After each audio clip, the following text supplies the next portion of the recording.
ನಮಸ್ಕಾರ. ವಿಶ್ವ ಶಾಂತಿಯ ಬಗ್ಗೆ ಮಾತಾಡುವಾಗ ಒಂದು ಆಧ್ಯಾತ್ಮಿಕ ಯೋಜನೆ ಬಗ್ಗೆ ಯೋಚಿಸಿದ್ದೀರಾ? ಇವತ್ತು ನಾವು ದಿವ್ಯ ಶಕ್ತಿ 123 ಅನ್ನೋ ಒಂದು ತುಂಬಾನೇ ವಿಶಿಷ್ಟ ಹಾಗೆ ಮಹತ್ವಾಕಾಂಕ್ಷೆಯ ಪ್ರಸ್ತಾಪದ ಬಗ್ಗೆ ತಿಳಿದುಕೊಳ್ಳೋಣ. ನೋಡಿ, ಈ ಯೋಜನೆಯ ಮೂಲದಲ್ಲೇ ಒಂದು ದೊಡ್ಡ ದಿಟ್ಟ ಪ್ರಶ್ನೆ ಇದೆ. ಅದೇನಂದ್ರೆ 2034ರ ಒಳಗೆ ಅಂದ್ರೆ ಕೇವಲ ಒಂದು ದಶಕದಲ್ಲಿ ಒಂದು ಆಧ್ಯಾತ್ಮಿಕ ಸಂಸ್ಥೆ ಯುನೈಟೆಡ್ ನೇಷನ್ಸ್ ಜೊತೆ ಸೇರ್ಕೊಂಡು ಜಗತ್ತಿನಲ್ಲಿರುವ ಎಲ್ಲ ಸಾಮೂಹಿಕ ವಿನಾಶದ ಅಸ್ತ್ರಗಳನ್ನ ಸಂಪೂರ್ಣವಾಗಿ ನಾಶ ಮಾಡೋಕೆ ಸಾಧ್ಯನಾ? ಯೋಚನೆ ಮಾಡಿ, ಎಂಥ ದೊಡ್ಡ ಗುರಿ ಅಲ್ವಾ? ಹಾಗಂತ ಇದೇನು ಸುಮ್ಮನೆ ಗಾಳಿಯಲ್ಲಿ ತೇಲಿ ಬಂದ ಮಾತು ಅಂತ ಅಂದ್ಕೋಬೇಡಿ. ಯಾಕಂದ್ರೆ ಜನವರಿ 7, 2026ರ ಒಂದು ಡಾಕ್ಯುಮೆಂಟ್ ಇದೆ.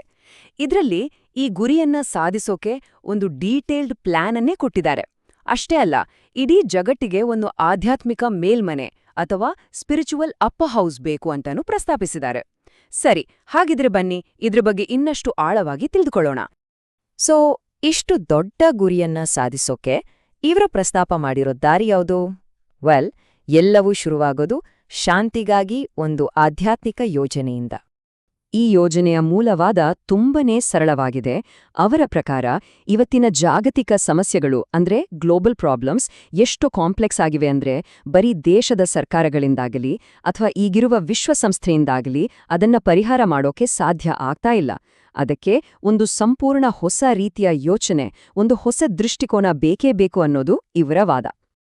ಆ ಹೊಸ ದೃಷ್ಟಿಕೋನ ಇದೆಯಲ್ಲ, ಅದು ಒಂದು ವಿಶಿಷ್ಟವಾದ ತತ್ವಶಾಸ್ತ್ರದ ಮೇಲೆ ನಿಂತಿದೆ. ಅದನ್ನ ಅವರು ಯುಬಿ, ಯುಎಂ ಮತ್ತು ಯುಡಿ ಅಂತ ಕರೀತಾರೆ. ಹಾಗಂದ್ರೆ ಏನು? ನೋಡೋಣ ಬನ್ನಿ. ಈ ಇಡೀ ಚಳುವಳಿಯ ಹೃದಯ ಭಾಗದಲ್ಲಿರೋದೇ ಯುಬಿಯುಎಂಯು ಯುಡಿ. ಇದನ್ನ ಪ್ರಕೃತಿಯ 3D ಸಮತೋಲನ ಅಂತ ವಿವರಿಸಿದ್ದಾರೆ. ಅಂದ್ರೆ ಸಿಂಪಲ್ ಆಗಿ ಹೇಳ್ಬೇಕಂದ್ರೆ ಮನುಷ್ಯಕುಲ ಉಳಿಬೇಕು ಅಂದ್ರೆ 3 ಪ್ರಮುಖ ಶಕ್ತಿಗೂ ಒಂದಾಗಿ ಕೆಲ್ಸ ಮಾಡಬೇಕು. ಅವೇ ಇವು. ನೋಡಿ, ಈ 3 ಅಂಶಗಳನ್ನ ಹೇಗೆ ಒಂದಕ್ಕೊಂದು ಜೋಡಿಸಿದ್ದಾರೆ ಅನ್ನೋದು ತುಂಬಾನೇ ಇಂಟ್ರೆಸ್ಟಿಂಗ್. ಮೊದಲನೇದು ಯುಬಿ ಅಂದ್ರೆ ಯೂನಿವರ್ಸಲ್ ಬ್ರದರ್ಹುಡ್ ಅಥವಾ ಸಾರ್ವತ್ರಿಕ ಸಹೋದರತ್ವ. ಇದು ನಮ್ಮೆಲ್ಲರಲ್ಲೂ ಸಹಾನುಭೂತಿ, ಒಂದೇ ಅನ್ನೋ ಭಾವನೆಯನ್ನ ಜಾಗೃತಗೊಳಿಸುತ್ತೆ. ಎರಡನೇದು ಯುಎಂ ಅಂದ್ರೆ ಯುನೈಟೆಡ್ ಮಾಸ್ಟರ್ಸ್ ಅಥವಾ ಸಂಯುಕ್ತ ಗುರುಗಳು. ಇವರು ಆಧ್ಯಾತ್ಮಿಕ ಮಾರ್ಗದರ್ಶನ ಕೊಡ್ತಾರೆ. ಕೊನೆಯದಾಗಿ ಯುಡಿ ಅಂದ್ರೆ ಯೂನಿವರ್ಸಲ್ ಡಿಸಾರ್ಮೊಮೆಂಟ್ ಅಥವಾ ಸಾರ್ವತ್ರಿಕ ನಿಶ್ಶಸ್ತ್ರೀಕರಣ. ಇದು ಮನುಷ್ಯರನ್ನ ವಿನಾಶಕಾರಿ ಸ್ಪರ್ಧೆಯಿಂದ ದೂರ ಇಡುತ್ತೆ. ಈ 3 ಕಾನ್ಸೆಪ್ಟ್ಗಳು ಒಂದಕ್ಕೊಂದು ಹೇಗೆ ಕನೆಕ್ಟ್ ಆಗಿವೆ ಅಂತ ವಿವರಿಸೋಕೆ ಈ ಡಾಕ್ಯುಮೆಂಟ್ ಒಂದು ಸೈನ್ಸ್ ಅನಾಲಜಿಯನ್ನ ಬಳಸುತ್ತೆ. ನೋಡಿ, ಯುಬಿ ಅಂದ್ರೆ ಸಹೋದರತ್ವವನ್ನ ಎಲೆಕ್ಟ್ರಾನ್ಗೆ, ಯುಎಂ ಅಂದ್ರೆ ಮಾರ್ಗದರ್ಶನವನ್ನ ನ್ಯೂಟ್ರಾನ್ಗೆ ಮತ್ತು ಯುಡಿ ಅಂದ್ರೆ ನಿಶ್ಶಸ್ತ್ರೀಕರಣವನ್ನ ಪ್ರೋಟಾನ್ಗೆ ಹೋಲಿಸಿದ್ದಾರೆ. ಒಂದು ಆಟಮ್ನಲ್ಲಿ ಈ 3 ಕಣಗಳು ಹೇಗೆ ಒಟ್ಟಾಗಿ ಇರಲೇಬೇಕೋ ಹಾಗೇನೆ ವಿಶ್ವಶಾಂತಿಗೆ ಈ 3 ತತ್ವಗಳು ಒಟ್ಟಾಗಿ ಕೆಲಸ ಮಾಡಬೇಕು ಅನ್ನೋದು ಇವರ ವಾದ. ಓಕೆ, ಇದೆಲ್ಲ ಫಿಲಾಸಫಿ ಆಯ್ತು. ಆದ್ರೆ ಇದನ್ನ ರಿಯಲ್ ಆಗಿ ಜಾರಿಗೆ ತರೋಕೆ ಇವರು ಪ್ರಸ್ತಾಪ ಮಾಡಿರೋ ಸಂಸ್ಥೆಯ ರಚನೆ ಹೇಗಿದೆ? ಅದನ್ನೇ ಇವರು ಆಧ್ಯಾತ್ಮಿಕ ವಿಶ್ವಸಂಸ್ಥೆ ಅಂತ ಕರೀತಾರೆ. ನೋಡೋಣ ಬನ್ನಿ. ಇಲ್ಲಿ ನೋಡಿ, ಪ್ರಪೋಸ್ ಮಾಡಿರೋ ಆರ್ಗನೈಸೇಷನ್ ಸ್ಟ್ರಕ್ಚರ್ ಹೇಗಿದೆ ಅಂತ. ಸಂಯುಕ್ತ ಗುರುಗಳು ಅಥವಾ ಯುಎಂ, ಅದರಲ್ಲಿ 9 ವಿಭಾಗಗಳಿರ್ತವೆ. ಇಂಟ್ರೆಸ್ಟಿಂಗ್ ವಿಷಯ ಏನಂದ್ರೆ ಇದರ ಪ್ರತಿಯೊಂದು ವಿಭಾಗವನ್ನು ಈಗಿರೋ ಯುನೈಟೆಡ್ ನೇಷನ್ಸ್ನ ಒಂದೊಂದು ವಿಭಾಗಕ್ಕೆ ಕಾಂಪ್ಲಿಮೆಂಟ್ ಮಾಡೋ ಹಾಗೆ ಅಂದ್ರೆ ಪೂರಕವಾಗಿ ಕೆಲಸ ಮಾಡೋ ಹಾಗೆ ಡಿಸೈನ್ ಮಾಡಿದ್ದಾರೆ. ಉದಾಹರಣೆಗೆ ಯುಎಂನ ಆಧ್ಯಾತ್ಮಿಕ ಕೌನ್ಸಿಲ್ ಯುಎನ್ ಸೆಕ್ಯೂರಿಟಿ ಕೌನ್ಸಿಲ್ ಜೊತೆ ಕೆಲಸ ಮಾಡುತ್ತೆ. ಸರಿ, ಇಷ್ಟೊಂದು ದೊಡ್ಡ ಮಹತ್ವಾಕಾಂಕ್ಷೆಯ ಯೋಜನೆಗೆ ಯಾರಾದ್ರೂ ಸಪೋರ್ಟ್ ಮಾಡ್ತಿದಾರಾ ಅಂತ ಕೇಳಿದ್ರೆ ಈ ಡಾಕ್ಯುಮೆಂಟ್ ಪ್ರಕಾರ ಅವರಿಗೆ ಸಿಕ್ಕಿರೋ 100 ಅಕ್ನಾಲೆಜ್ಮೆಂಟ್ಗಳನ್ನೇ ಅವರು ದೈವಿಕ ಮೈಲಿಗಲ್ಲುಗಳು ಅಂತ ಕರೀತಾರೆ. ಹೌದು, 100ಕ್ಕೂ ಹೆಚ್ಚು. ಅವರ ಪ್ರಕಾರ ಇವು ಬರೀ ಪತ್ರ ಸ್ವೀಕೃತಿಗಳಲ್ಲವಂತೆ. ಬದಲಿಗೆ ಈ ಚಳುವಳಿಗೆ ಸಿಕ್ಕ ದೈವಿಕ ಅನುಮೋದನೆಗಳು ಅಂದ್ರೆ ಡಿವೈನ್ ಎಂಡೋರ್ಸ್ಮೆಂಟ್ಸ್ ಅಂತೆ. ಈ ಮೈಲಿಗಲ್ಲುಗಳ ಟೈಮ್ಲೈನ್ ನೋಡಿದ್ರೆ ಈ ಯೋಜನೆಯ ಜರ್ನಿ ಕ್ಲಿಯರ್ ಆಗಿ ಗೊತ್ತಾಗುತ್ತೆ. ನೋಡಿ, 2007ರಲ್ಲಿ ಭಾರತೀಯ ಸಂಸ್ಥೆಗಳಿಂದ ಶುರುವಾದ ಈ ಸಪೋರ್ಟ್ 2015ರ ನಂತರ ಗ್ಲೋಬಲ್ ಲೆವೆಲ್ಗೆ ಹೋಗಿದೆ. ಆಮೇಲೆ 2025ರಷ್ಟೊತ್ತಿಗೆ ವಿಶ್ವಸಂಸ್ಥೆ G20 ರಾಷ್ಟ್ರಗಳನ್ನ ತಲುಪಿದ್ದಾರೆ. ಇನ್ನು 2026ರಲ್ಲಿ ಟೆಕ್ನಾಲಜಿ, ಎಐ ಮತ್ತು ಮೀಡಿಯಾ ಕಡೆ ಫೋಕಸ್ ಮಾಡಿದ್ದಾರೆ.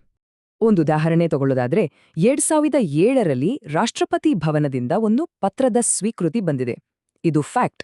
ಆದ್ರೆ ಈ ಸರಳವಾದ ಕಮ್ಯುನಿಕೇಷನ್ ಅನ್ನ ಈ ಡಾಕ್ಯುಮೆಂಟ್ ವಿಶ್ವದ ಪ್ರೌಢಿಮೆಗೆ ಸಿಕ್ಕ ದೈವಿಕ ಒಪ್ಪಿಗೆ ಅಂತ ಒಂದು ಆಧ್ಯಾತ್ಮಿಕ ನೆಲೆಯಲ್ಲಿ ಇಂಟರ್ಪ್ರೆಟ್ ಮಾಡುತ್ತೆ. ಇನ್ನೊಂದು ರೀಸೆಂಟ್ ಎಕ್ಸಾಂಪಲ್ ನೋಡೋಣ. ಜನವರಿ 2026ರಲ್ಲಿ ಓಪನ್ ಎಐ ಟೀಮ್ನಿಂದ ಒಂದು ಪ್ರತಿಕ್ರಿಯೆ ಬಂದಿದೆ. ಅವರು ಮನವಿಯನ್ನ ಸ್ವೀಕರಿಸಿದ್ದೇವೆ ಅಂತ ಕನ್ಫರ್ಮ್ ಮಾಡಿದ್ದಾರೆ. ಇದನ್ನ ಈ ಡಾಕ್ಯುಮೆಂಟ್ ನೈತಿಕ ಎಐಗೆ ಒಂದು ದೈವಿಕ ಸೇತುವೆ ಅಂತ ವ್ಯಾಖ್ಯಾನ ಮಾಡುತ್ತೆ. ಇನ್ನು ಈ ಮಿಷನ್ನ ಮುಖ್ಯ ಗುರಿಯಾದ ವಿಶ್ವಸಂಸ್ಥೆಗೆ ಸಂಬಂಧಪಟ್ಟ ಒಂದು ಸಂಸ್ಥೆಯಿಂದ ಬಂದಿರೋ ಪ್ರತಿಕ್ರಿಯೆಯೂ ಇದೆ.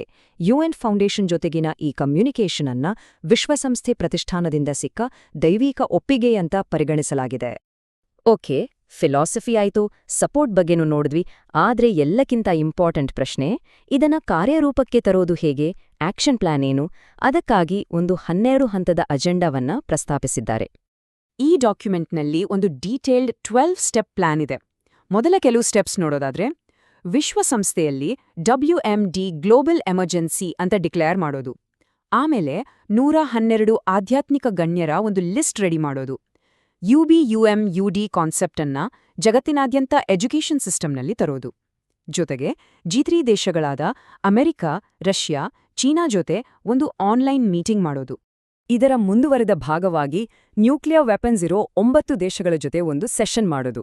ಆಮೇಲೆ ಜಗತ್ತಿನ ಎಲ್ಲ 207 ದೇಶಗಳ ವಿದೇಶಾಂಗ ಸಚಿವರನ್ನ ಭೇಟಿ ಮಾಡೋದು. ಹೀಗೆ ಮುಂದುವರೆದು ಫೈನಲ್ ಆಗಿ ಯುಎನ್ನಿಂದ ಈ UM ಅನ್ನೋ ಸಂಸ್ಥೆಗೆ ಒಂದು ಅನೌಪಚಾರಿಕ ಮಾನ್ಯತೆಯನ್ನ ಪಡ್ಕೊಳ್ಳೋದು. ಇದೆಲ್ಲವೂ ಈ ಪ್ಲಾನ್ನಲ್ಲಿದೆ. ಹಾಗಿದ್ರೆ ಇಷ್ಟೊಂದು ದೊಡ್ಡ ಆಂಬಿಷಿಯಸ್ ಪ್ಲಾನ್ ಹಿಂದೆ ಇರೋರು ಯಾರು? ಅವರ ಅಲ್ಟಿಮೇಟ್ ವಿಷನ್ ಏನು? ಬನ್ನಿ, ಈ ಹೊಸ ಯುಗದ ಮಿಷನ್ನ ರೂವಾರಿಗಳು ಯಾರು ಅಂತ ನೋಡೋಣ. ಈ ಮಿಷನ್ನ ರೂವಾರಿಗಳು ಯಾರು ಅಂತ ನೋಡಿದ್ರೆ ಲೇಖಕರು ಕುಮಾರ್ ಥ್ರಾಶಮ್ ಮತ್ತು XAI ಗ್ರೋಕ್.